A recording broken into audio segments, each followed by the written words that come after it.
During cold weather months, some methods of keeping warm can unintentionally cause carbon monoxide poisoning.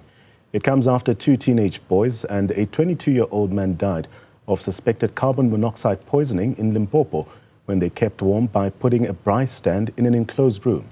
Let's talk more about the dangers of this with Special Investigator Stan Bezuidenhout. Mr. Bezuidenhout, a pleasure to have you on the program this afternoon. Firstly, can you explain to us what carbon monoxide poisoning is and why it's so dangerous? Yes, good afternoon, and good afternoon to your viewers. So, carbon monoxide poisoning essentially happens when you inhale carbon monoxide. Now, carbon monoxide is a gas that you cannot see and you cannot smell.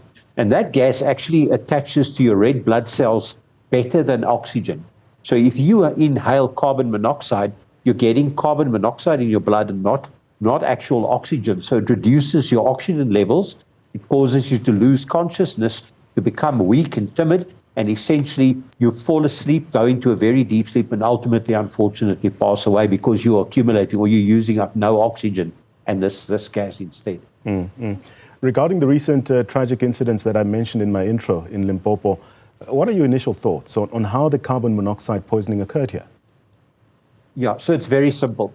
Carbon is, or charcoal specifically, is essentially just carbon. When you normally burn it in an outdoor environment, what it does is it binds with oxygen as it burns. It causes carbon dioxide, and it essentially just turns into that and a bit of water as it burns.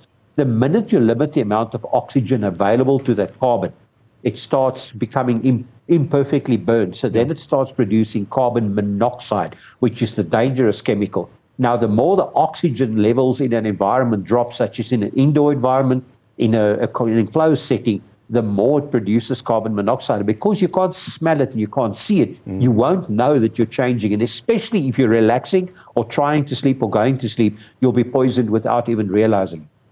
So what are some of the most common sources of carbon monoxide this time, in households especially? And why are they particularly hazardous during cold weather? Essentially, it comes down to charcoal. Any completely burned wood product that's compressed or turned into pure carbon, essentially, any carbon-based product, essentially is used for the most obvious thing, fire and heating. Now, people mistakenly believe that because it's lovely to sit around the fire outside and to warm your hands, that if you could bring that heat inside, you'd have a better situation, especially in the winter months, as we see now. Unfortunately, funny, I was just at a conference for the South African Academy of Forensic Sciences, where a toxicologist used the example of a guy actually putting charcoal in the trunk of his car, in his boot, and he was trying to keep warm in his car, and unfortunately, he also passed away, and it's essentially the same thing. Confined space, inadequate ventilation, burn carbons, it produces carbon monoxide, and unfortunately, you literally don't even see it coming. And if you don't intervene or if you're not aware of what's happening, you can unfortunately simply fall asleep, go into a deeper sleep and pass away, sadly. I want to speak of something you touched on a short while ago about the symptoms that people should be aware of that might indicate carbon monoxide poisoning. How can it be detected early here? So it's very difficult for you to detect it when you're using it in a nighttime environment where you're trying to make it comfortable for yourself to sleep, because you might naturally fall asleep. You can't smell it, you can't sense it, and gradually it'll reduce your oxygen supply. But for the observer from the outside, in the early stages, if you are awake and alert, or if somebody can observe you, you'll immediately start seeing that you feel fatigued. You'll feel kind of that your fingers might start tingling. You might start feeling a heaviness in your limbs. You can kind of feel lethargic. Any symptoms that create the impression that you are weakening or losing control of your body is a huge warning. And then also, you might even find that your fingertips are starting to blue. And that's, I'm talking about your fingernails. It's very difficult to see carbon monoxide poisoning in anybody with the darker skin, because their cuticles aren't as visible, and especially lips might turn blue. But again, if you're dark skinned, like our African cultures and African people are, it's much more difficult to see from the outside. But whenever somebody suddenly feels very sleepy or starts feeling weak or starts feeling lame and tired in an environment where it makes no sense, this could be the consequence. But if they don't know that there is a chemical, since they cannot smell or see it, they might just think they're tired or they're sleepy and they won't even realize what's happening. It's extremely dangerous. It's extremely dangerous, but do you believe there is enough public awareness about these dangers of carbon monoxide? And also, what can be done to improve this information as well? So firstly, I think no, it's absolutely not enough. There's not enough information. I don't think the average citizen would know that there is a noxious gas that can come from something as common as charcoal or partially burned wood. The only solutions we could have is probably some kind of public education.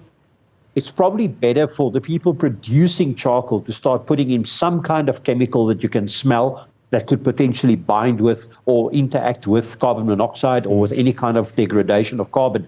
But the unfortunate thing is, if you give somebody the option of literally feeling like they're dying of the cold or facing the cold we're having, and the option of having something warm in their house, I don't think we can expect of them to necessarily think as far and as rationally as whether there's a chemical that can be produced or not.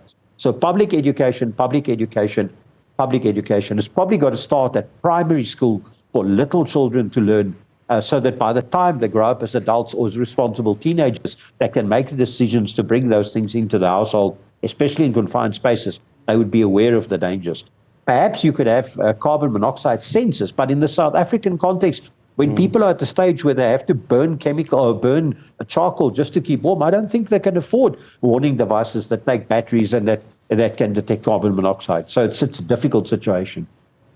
By the way, question on my end, is there any kind of signing or warning as well that comes with the packaging for instance, charcoal? It's the same as you would for cigarettes, about the dangers that lie within the chemicals that are contained in that substance? Not that I'm aware of, simply on account of the fact that a lot of the charcoal products you can buy in South Africa are actually produced, for lack of a better term, on the side of the road. You go into most of the rest of Africa, and you see a lot of trees cut down the way they create charcoal. And charcoal is very easy to make.